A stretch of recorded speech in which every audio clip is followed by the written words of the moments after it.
おはようございます。マサルです。今回はリスクマネジメントについて一緒に勉強していきます。リスクという言葉にはいくつかの定義があります。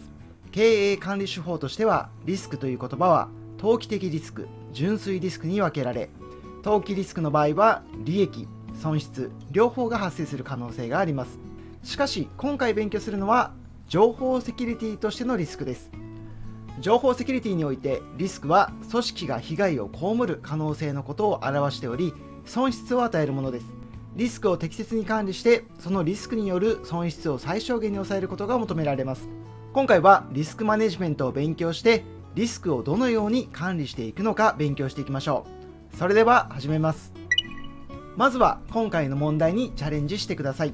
IT パスポート令和4年問い76、情報セキュリティのリスクマネジメントにおけるリスク対応をリスク回避、リスク共有、リスク低減およびリスク保有の4つに分類するとき、情報漏洩発生時の損害に備えてサイバー保険に入ることはどれに分類されるか。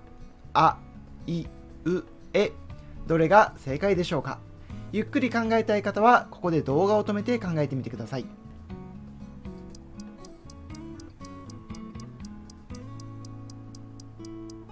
それでは正解の発表です。正解はリスク共有が正解です。それでは解説をしていきます。リスクマネジメントとは、想定されるリスクを組織的に管理し、損失等の回避または低減を図るプロセスのことを言います。そして冒頭お話ししましたが、リスクは利用シーンにおいて様々な意味を持ちます。情報セキュリティにおいてリスクとは、組織が持つ情報資産の脆弱性をつく脅威によって組織が被害を被る可能性のことを言います。例えば自動車を運転する場合のリスクを考えてみたいと思います。交通事故に遭う、車が故障する、車上荒らしに遭うなどなど、様々なリスクが考えられます。考えられるリスクすべてに対応できればよいのですが、人もお金も限られている社会ではすべてのリスクに対して対応することはできません。そこで必要になるのがリスクマネジメントです。リスクマネジメントを行い、リスクによる損失を最小限にして費用対効果を最大限にします。では具体的にどのようにリスクマネジメントをするのか見ていきましょう。リスクマネジメントは4つのプロセスで構成されています。リスク特定、リスク分析、リスク評価、リスク対応です。前半の3つのプロセスはリスクアセスメントと言われて、客観的にリスクを評価して査定するプロセスです。各プロセスを一つずつ見ていきましょう。リスク特定はリスクを洗い出すプロセスのことです。この時重要なのは、できるだけ全てのリスクを洗い出すことです。こんなリスクは取り上げる必要ないかなと思うようなものでも、この段階では取り上げるようにしましょう。次はリスク分析。リスクの発生確率、損害の大きさを調べます。先ほど特定したリスクに対して発生確率と予想される損害の大きさを調べます。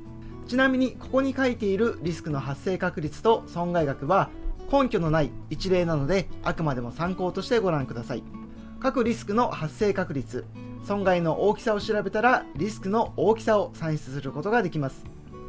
リスクの大きさが算出できたら、次はリスクを評価します。リスクに対する優先順位を決めていきます。最後がリスク対応です。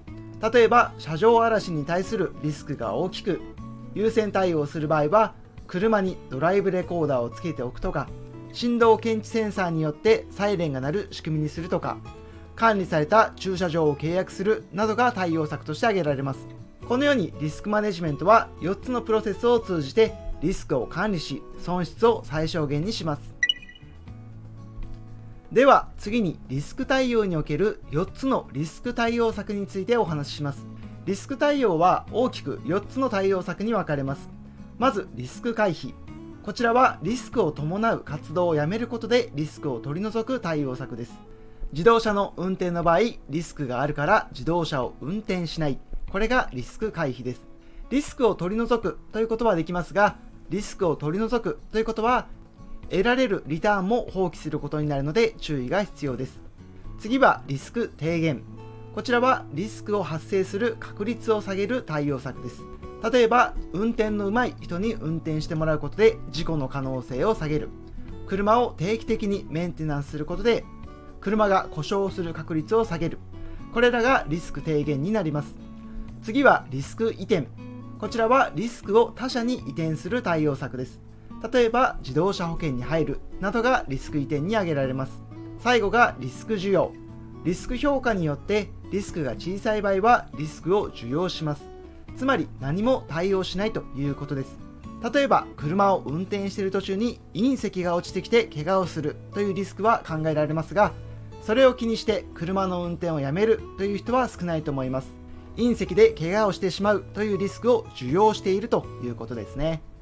以上、リスク対応の4つの対策についても覚えておきましょう。それではここまで勉強した内容を使って練習問題に挑戦してみてください。 IT パスポート令和3年問い99です。情報セキュリティのリスクマネジメントにおいてリスク移転、リスク回避、リスク低減、リスク保有などが分類に用いられることがある。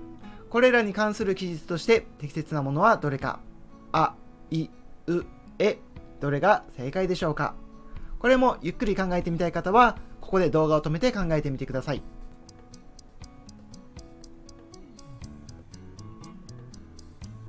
それでは正解の発表です。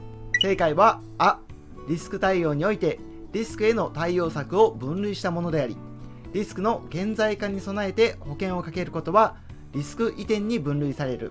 こちらが正解選択肢です。リスク対応の対応策としてリスク移転があります。リスク移転は保険などによってリスクを他社に移転させることでしたね。その他の間違い選択肢はリスク低減、リスク回避、リスク保有などと書かれていますが、それぞれの選択肢においてリスク特定、リスク評価、リスク分析と書いているので、それぞれはリスク対応には関係ない選択肢になっているので間違い選択肢になっています。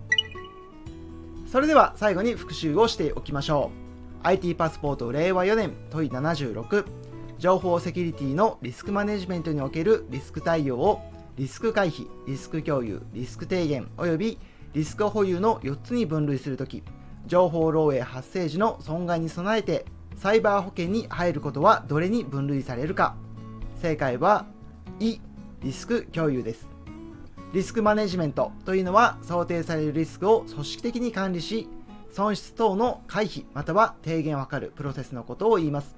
4つのプロセス、リスク特定、リスク分析、リスク評価、リスク対応でできています。